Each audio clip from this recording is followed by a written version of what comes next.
याद गर्नु, अर्काको छोरीलाई विवाह गरेर नि उसको जिन्दगी बर्बाद गर्नु तपाईँलाई कसले अधिकार दियो? बरु सुरुमै विवाह नगर्नुहोस् न। फेरि हाम्रो कस्तो हुन्छ भने हाम्रो हस्बेन्डहरूको नि तँलाई त मैले बिहा गरेर ल्याएको भन्छ।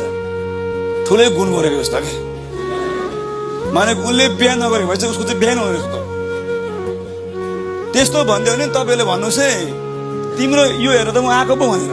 म पनि त्यस्तै भन्थेँ पहिला मेरो पत्नीलाई, रिस उठ्यो कि जा जा जा भन्थेँ। म अहिले यसो सोध्छु क्या, न मसँग रूप थियो, न मसँग धन थियो, न मसँग बेहोरा थियो, फेरि मैले नै उल्टे जा भन्नुपर्ने अरे।